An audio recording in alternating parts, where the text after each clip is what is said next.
Hey everyone, Effie here. Today I'm going to make a card using our fall layered leaves dies. However, we're just going to use the solid die. We have the coordinating outline die, but I just wanted to show you on screen what that looked like, but we're not going to use the outline die. So we're just going to use the solid single die, which has 8 leaves on one die. I'm going to die cut this onto white cardstock, and you can see I ran this through my die cutting machine and it cut out all 8 leaves.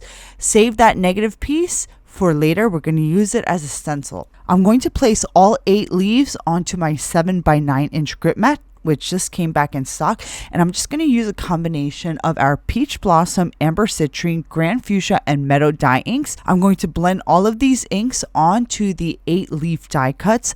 I'm using our standard size brush and our mid-size brush to blend all 4 colors onto the die cuts. What I love about this card is that I use the Grand Fuchsia for the nice bright pink. I was originally going to use our lipstick red, but I wanted to use an unexpected color, so I went with the bright pink instead of the traditional red that you see in leaves, and I love the way it came out. I think the bright pink added some really nice unexpected brightness to the card. So now I'm just going to add a little bit of green to the stems of all the leaves, and this is just going to add a nice contrast to the brightness that we've added with the yellows, oranges, and pink. I'm going to set these aside, and I'm going to take out our autumn sweater 6x6 inch photopolymer set. How adorable is this print? We also have a Christmas sweater stamp, which is holiday themed. So next I'm just going to prep our A2 orange cardstock with some anti-static powder, which is in our puff tool. This tool is available in our shop. I'll link it in the description box below. I'm going to ink up our stamp with some Versamark ink and then stamp my A2 orange panel, and I'm going to use my Baron tool to get a nice even impression. This Baron tool is a tool commonly used in printmaking, and it's used to apply even pressure over lino cuts to make larger prints. So once I've stamped my A2 panel, I'm going to spoon on some white embossing powder and heat the whole panel with my heat gun, and you can see the nice bright white print. And this is going to serve as my background. Next, I'm going to cut an A2 piece of craft cardstock, and I'm going to use this pierced scalloped die from our Slimline border die collection, and I'm going to die cut both edges of my A2 craft cardstock. For today's card, I'm experimenting with my backgrounds, so that's why you see me overlaying the craft cardstock over the autumn sweater background. I think the results are going to be a little bit unexpected, but still elevated. I hope you guys like the results in the end. So earlier when we die cut our fall layered leaves die, we were left with this negative piece that I told you not to throw away because we're going to use it as a stencil.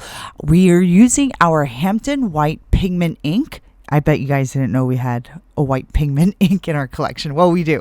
And I'm using our mid-sized brush and that negative piece to just add some of the white ink blending to our craft cardstock. And this is just going to add some of the white shadowing behind our cluster line of leaves that we're going to glue down. I ended up blending some of the stems onto areas that I didn't intend to, so I'm just going to take my sand eraser and I'm just going to erase those parts right off. If you do a lot of ink blending with stencils, or if you end up having any smudges while you're crafting, a sand eraser is going to be very handy in your stash. So here is what my craft cardstock panel looks like. All that beautiful ghosting is going to look really nice behind our leaves. Next, I'm going to glue down our scalloped craft cardstock onto our autumn sweater embossed base. Now let's begin arranging our leaves. I want them to go in a linear direction. I'm starting from the bottom and I'm tucking the leaves behind the previous leaf, and I'm working my way up the card. Once I'm satisfied with the arrangement, I'm going to begin gluing everything down. Then I'm going to trim off any excess pieces hanging off the card. At this point, I thought it seemed a little bit bare on the bottom portion of the card, so I just added one more leaf on the bottom, trimmed off the excess piece, and now I'm going to stamp our Happy Thanksgiving sentiment onto a sentiment strip, trim that down, But before I pop this up onto the card, I'm going to take some gold twine, wrap it around my card a few times, and then to secure it on the back, I just tape the string to the back of the card with some painter's tape. The gold string really adds a nice metallic accent to the card. And what's great is that I just put some foam tape behind my sentiment and pop that up right over the string. And lastly, I'm just going to add some of our metallic rose gold opaque rhinestones to finish off my card. And now my card is complete. I hope you guys enjoyed this tutorial. And if you guys haven't done so already, be sure to like and subscribe to our channel. I'll be updating our channel a bit more frequently. Thanks for watching, guys. I'll see you next time.